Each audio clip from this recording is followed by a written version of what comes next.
નમસ્તે મિત્રો,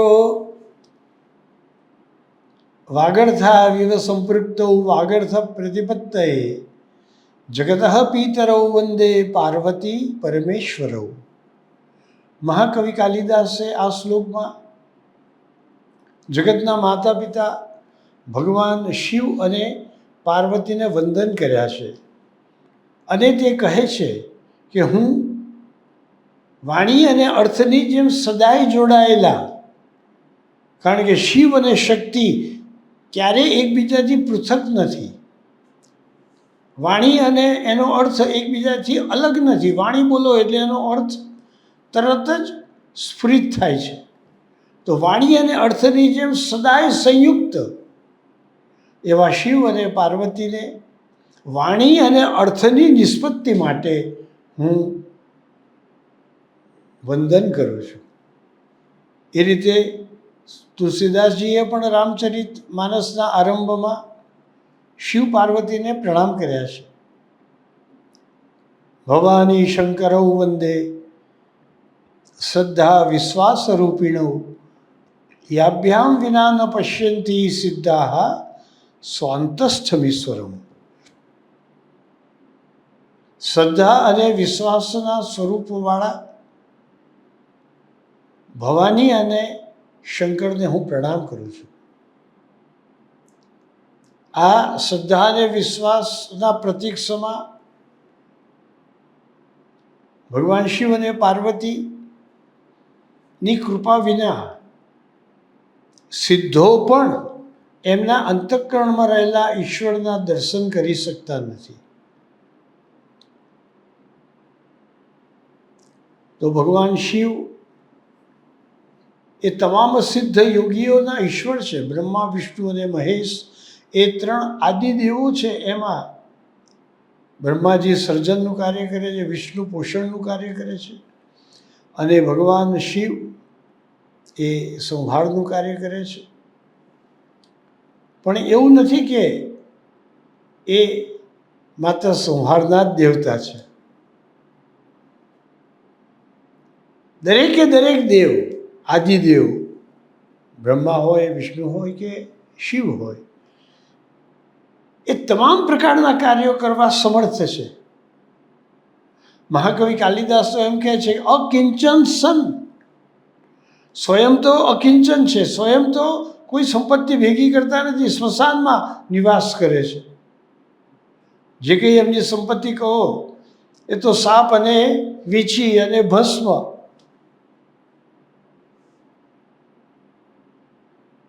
પણ તમામ પ્રકારના ભોગ સૌથી વધારે ઝડપથી આપવા એ સમર્થ છે. એ આશુતોષ છે, બહુ જલ્દીથી પ્રસન્ન થઈ જનારા છે. અને એ તમામ સુખ સંપત્તિ સહેજ વારમાં પ્રદાન કરી દે છે.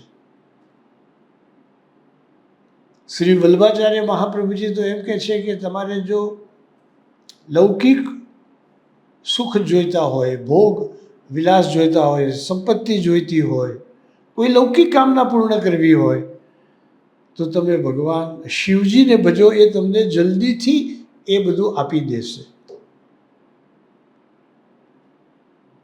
શ્રી વલ્લભાચાર્ય મહાપ્રભુજીના ષોડશ ગ્રંથમાં બાલબોધ નામનો ગ્રંથ છે. તેમાં તેમણે આવો અનુરોધ કર્યો છે કે લૌકિક સુખની પ્રાપ્તિ માટે ભગવાન શિવની આરાધના કરવી જોઈએ. લોકાર્થી ચેત ભજેત કૃષ્ટો. લોકાર્થી બનીને, લૌકિક કામના પ્રાપ્ત કરવા ઈચ્છાવાળા બનીને જો તમે શ્રી કૃષ્ણને ભજશો તો તમને ક્લેશ મળશે, અસફળતા મળશે.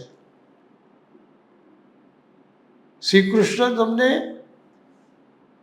પરમ આનંદની અનુભૂતિ કરાવશે. શ્રી કૃષ્ણ તમને મુક્તિ પ્રાપ્ત કરાવશે. એ મુક્તિના દેવતા છે, એ મોક્ષ આપશે. પણ લૌકિક સુખ સંપત્તિ એ તમને જલ્દી પ્રદાન નહીં કરે. એ તમને ભગવાન શિવ કરશે. એટલા માટે તમારે લૌકિક ઈચ્છા પૂર્ણ કરવી હોય તો ભગવાન શિવને ભજો.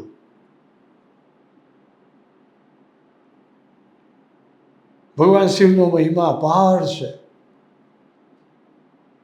પુષ્પદંત શિવ મહિમ્ન સ્તોત્રના શ્લોકમાં કહે છે,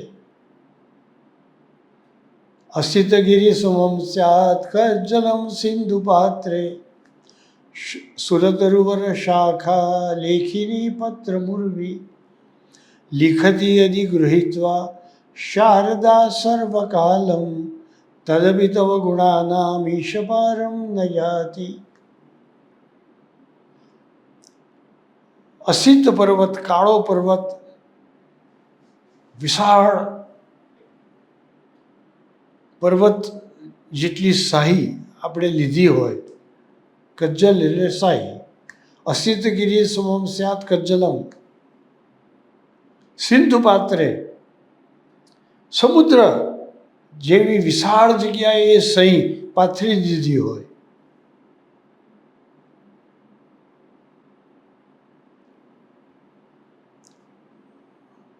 પૃથ્વીના પટ જેવો કાગળ હોય,